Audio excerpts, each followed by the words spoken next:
Halo teman-teman, ketemu lagi bareng gue Arinta di channel Women Voice. Hari ini hari ketiga, kita akan lanjut ngobrol dengan Naila. Sebenarnya apa saja yang bisa dilakukan korban kekerasan untuk mendapatkan pertolongan atau untuk mendapatkan bantuan. Selain korban, mungkin pendamping, apa yang bisa dilakukan oleh pendamping agar untuk memastikan bahwa korban bisa mendapatkan bantuan. Bisa dibilang kita hampir semua kita punya pengalaman mendapatkan kekerasan ya, paling tidak satu kali dalam seumur hidup gitu. Naila dulu itu adalah walaupun belum advokat sekarang, tapi sudah sering beracara juga di pengadilan, mendampingi Kan ini asisten advokat, boleh. asisten advokat. Pernah diusir juga sama hakim kalau nggak salah ya, karena nggak bawa sumpah advokat. Nah, saya punya pengalaman memberikan bantuan hukum ke korban gitu, dan sekarang juga ikut mengembangkan website cari layanan gitu ya, Nay, di mana korban gitu bisa dengan mudah mendapatkan informasi mereka harus kemana, mereka harus ngapain. Itu boleh dijelasin lebih lanjut. Oke, thank you Rinta. Jadi mungkin dari pertanyaan Rinta tuh apa ya namanya membantu kita untuk berpikir gitu ya. Kira-kira kalau misalnya kita jadi korban atau misalnya ada saudara atau keluarga atau orang di sekitar kita jadi korban, kita harus ngapain gitu ya. Ini yang aku rasa harusnya jadi pengetahuan dasar gitu loh. Harusnya semua orang tuh punya punya pengetahuan ini gitu. Harus ngapain sih kalau ada orang atau kita menjadi korban kekerasan entah apapun itu, seksual, fisik, verbal, apapun ya gitu. Itu tuh harusnya jadi apa ya istilahnya ya, skill pertolongan pertama yang Basic harus knowledge ya. gitu. Dan itu kita nggak punya sayangnya gitu. Kayak aku misalnya sebenarnya aku ternyata sejak kayaknya kuliah deh, sempat punya temen yang ada di dalam relasi kekerasan dalam pacaran, tapi nggak sadar gitu kan, nggak tahu harus ngapain, ya udah didengerin aja. Tapi ternyata ada hal-hal yang bisa dilakukan oleh teman-teman, misalnya kalau teman-teman menjadi korban ataupun teman-teman menjadi bystander atau saksi gitu ya, atau diceritain sama temennya kalau temennya mengalami kekerasan terhadap kekerasan gitu. Yang pertama mungkin sebelum ngomongin soal bantuan, yang terpenting adalah kita percaya dulu sama korban, kita tidak menyalahkan korban gitu ya. Lalu kemudian kalau kekerasan itu teman-teman mau bantu untuk proses pendampingan dan lain sebagainya, teman-teman pastikan dulu bahwa bukti-bukti kekerasannya teman-teman sudah kumpulkan. Jadi yang pertama untuk korban jangan pernah menyalahkan diri sendiri atas apa yang menimpa kamu. Untuk kita sebagai peernya korban, temannya korban, ya jangan juga ikut menyalahkan, dengarkan saja dulu, percaya dulu korbannya, lalu kemudian kumpulkan bukti-buktinya.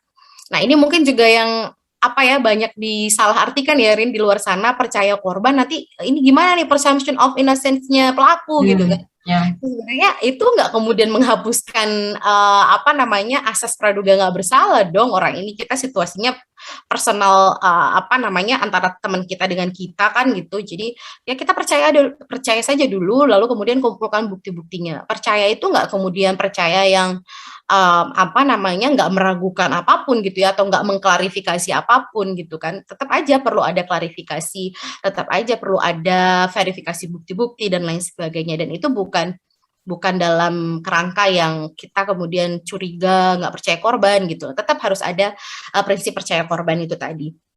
Terus kemudian setelah itu kumpulkan bukti-bukti yang ada, dan kalau misalnya teman-teman nggak punya sumber daya gitu, nggak punya pengetahuan harus ngapain gitu kan, nggak pernah laporan ke kepolisian, nggak tahu, takut mau lapor polisi, atau misalnya kalau di lingkungan kampus nggak tahu, mau bingung mau lapor kemana di kampus karena nggak ada saluran laporannya misalnya gitu, karena sekarang kan Permendikbud belum jalan ya, masih baru disahkan gitu kan, dan belum ada satgas-satgasnya gitu, bingung nggak tahu mau kemana gitu. Nah teman-teman mungkin bisa mencari bantuan gitu lewat apapun sebenarnya gitu. Nah disinilah pentingnya mencari tahu informasi tentang bantuan yang yang istilahnya itu gimana ya, yang memang kompeten, dosen yang memang sudah terbiasa menangani korban kekerasan, yang sekiranya tidak akan menyalahkan korban gitu. Itu kan juga apa ya, perlu dipertimbangkan ketika kita mau menawarkan bantuan. Nah, dari sini sebenarnya Jakfem kemudian berinisiatif untuk membuat sebuah direktori lembaga layanan gitu ya, basisnya website gitu, untuk mengumpulkan informasi lembaga-lembaga layanan yang bisa memberikan bantuan kepada korban kekerasan, baik itu bantuan hukum, bantuan psikologis, bantuan rumah aman, bantuan medis gitu ya, bantuan ekonomi dan lain sebagainya gitu. Yang mana kita verifikasi dulu, kita telepon dulu, ini lembaganya apa namanya, menyediakan apa saja, terus kemudian secara operasional apa saja yang ditawarkan, jam bukanya berapa gitu, terus kemudian juga kita selalu melakukan value clarification terhadap lembaga-lembaga layanan yang masuk dalam carilayanan.com. Jadi ada klarifikasi nilai. Kalau misalnya kita dengar nih, oh lembaga A di daerah A ternyata pernah nanganin kasus kekerasan terhadap perempuan dengan cara yang apa namanya victim blaming nih, masih nyalahin korban, ada pertanyaan-pertanyaan yang menyalahkan korban dari konselornya gitu. Nah, dari situ kita biasanya akan pertimbangkan kembali untuk tetap mempertahankan atau tidak gitu. Jadi kita akan klarifikasi, benar nggak apa namanya pernah ada konflik seperti ini, pernah ada sengketa seperti ini, ada masalah seperti ini, benar nggak?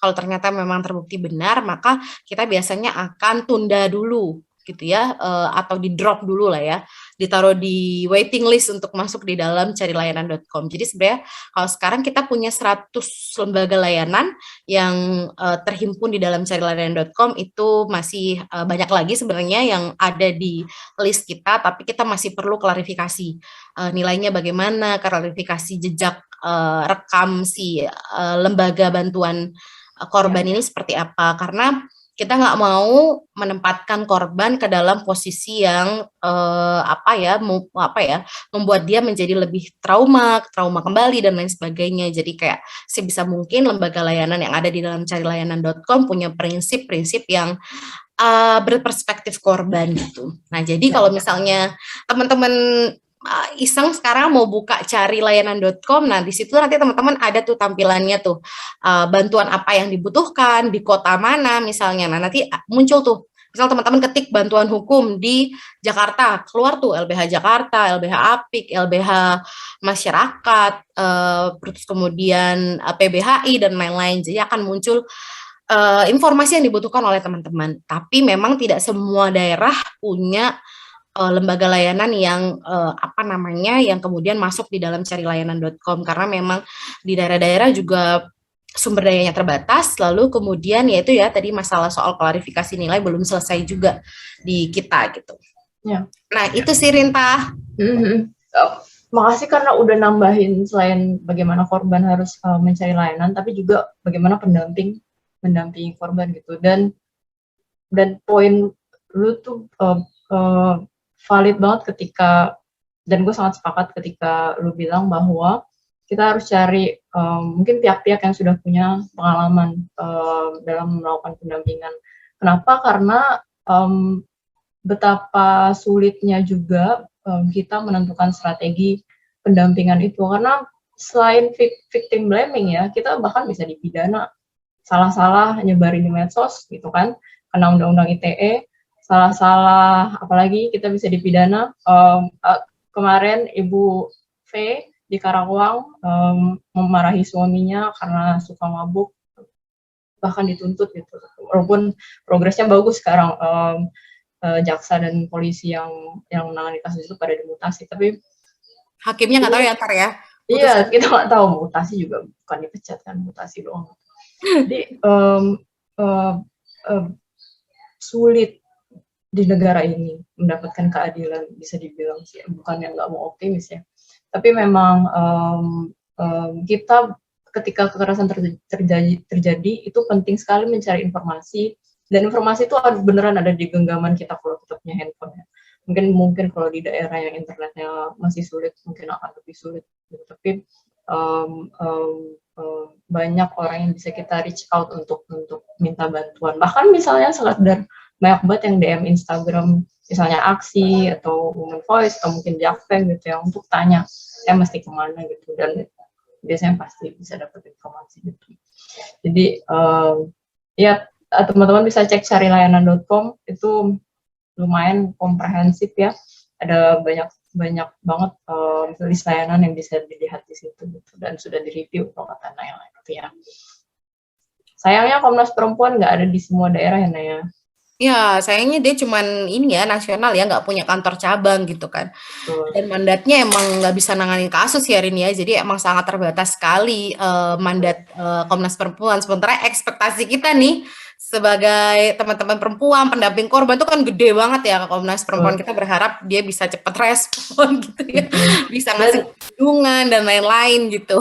Dan betapa ribetnya cari layanan di negara ini ya, kayak sangat Benar. tersebar, kita nggak tahu tugasnya apa, kita harus cari tahu tugasnya seperti apa, tanggung jawabnya apa gitu. Nah, ditolak mungkin berkali-kali.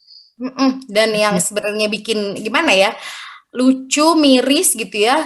Kita tuh sebenarnya lagi ngerjain tanggung jawabnya negara gitu kan.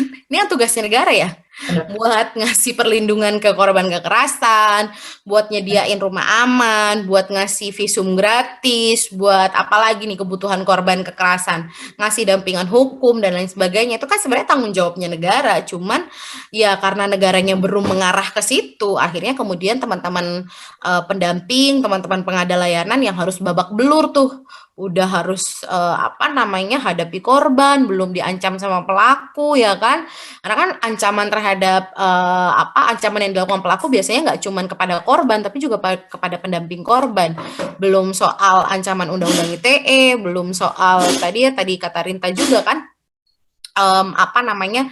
ancaman-ancaman ini kemudian bikin korban ataupun orang di luar sana merasa takut untuk melaporkan kasusnya gitu, karena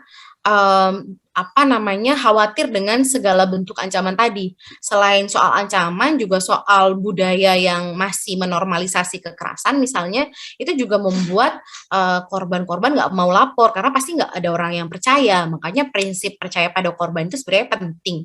Tidak dalam proses tentu kalau kita ngomongin proses hukum ya ada presumption of innocent, tapi ketika kita menangani korban maka sebisa mungkin kita percaya dulu sama korban gitu. Betul. Karena Dan betapa sulitnya ya menceritakan gitu kan, bener banget gitu, karena ada ancaman-ancaman itu. Kita pernah bikin survei pas pandemi tahun lalu, tapi di rilisnya kemarin Februari 2021, itu tuh nunjukin 97 responden kita tuh hanya ada 7% dari responden yang laporin kasusnya, yang mau ngelaporin kasusnya ya. gitu. 7%. 93%-nya nggak berani ngelaporin, alasannya mungkin macam-macam ya. Tapi nggak ngelaporin kasusnya, entah itu nggak berani, entah itu merasa nggak cukup bukti, entah takut ancaman gitu ya, atau misalnya pun juga merasa bahwa ada juga loh yang merasa bahwa ya udahlah nggak apa-apa gitu, itu juga ada gitu, karena kita sudah sangat menormalisasi kekerasan. Kalau lu tanya gue juga akan bilang enggak kali ya, karena kayak my words against his words, kayak kalau posisinya seperti itu tanpa bukti. Bener ya, kayak ya makanya banyak tagar percuma lapor polisi ya kemarin ya. Iya, atau satu hari ini satu juga sebenarnya kritik yang perlu istilahnya ya, perlu diterima gitu ya sama kepolisian untuk kemudian berbenah gitu, kira-kira ada apa nih yang salah gitu kan. Sebenarnya percuma lapor polisi muncul tuh kan karena ternyata tinggi ya tingkat kebutuhan kita sama polisi tuh.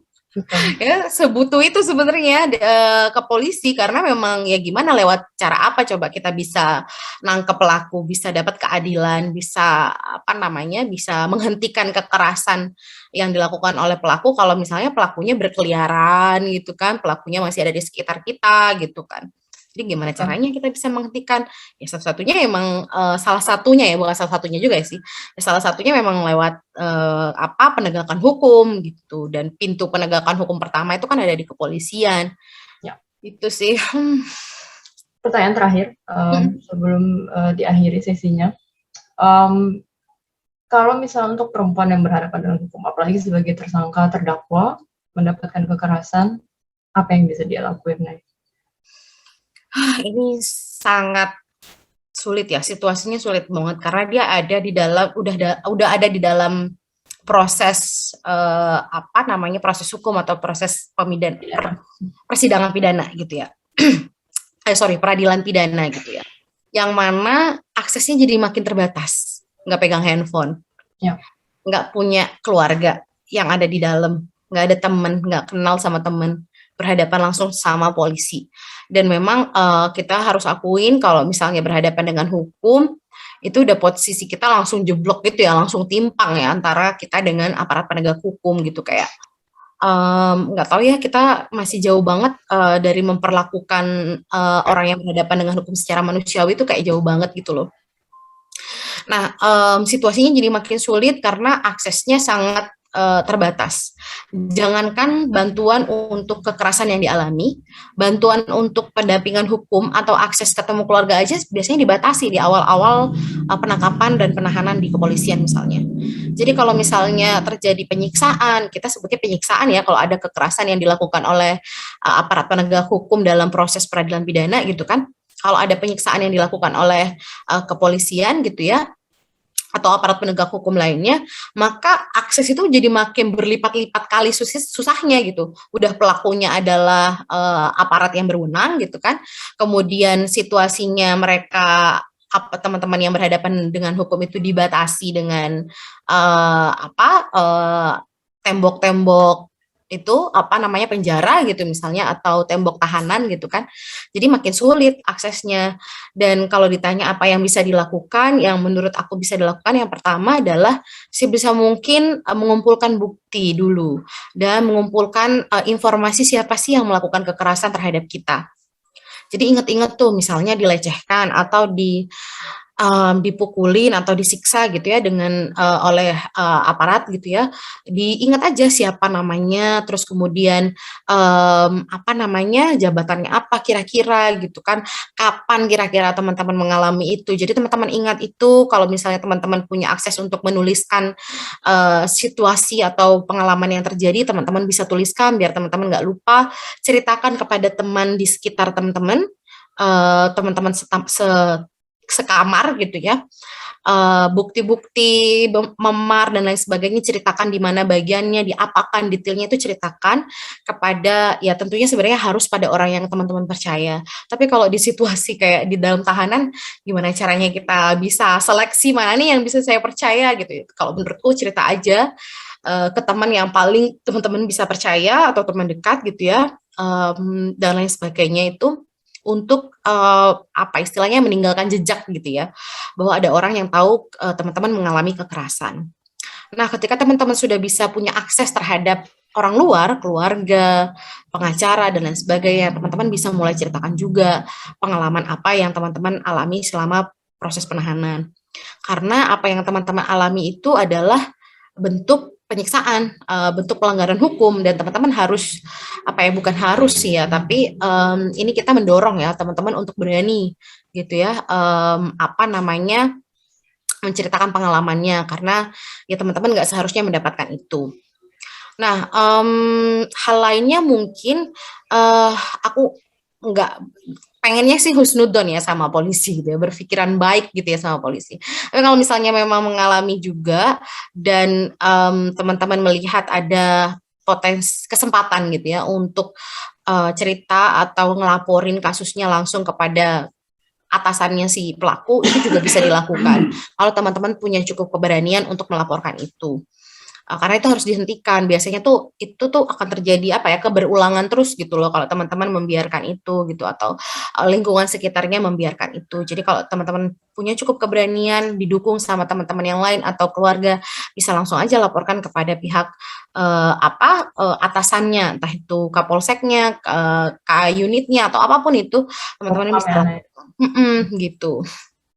Kalau misalnya ke propam kan biasanya ini ya Rin apa perlu ada akses pengacara, akses keluarga untuk bisa lapor ke situ. Tapi karena dia masih di tahanan belum ada akses dari pihak luar, mungkin bisa langsung kayak Pak itu bawahan Bapak kemarin colek-colek saya tuh nggak nyaman. Nah itu ya juga bisa dilakukan sebenarnya kalau teman-teman berani. Betul. Bisa dibilang hampir nggak ada sarana dan prasarana yang saat ini ya yang bisa ngelindungin tersangka terdakwa dari penyiksaan. Ya. Dan belum ada undang-undang bahkan hukum yang secara khusus mengatur tentang itu juga gitu. Jadi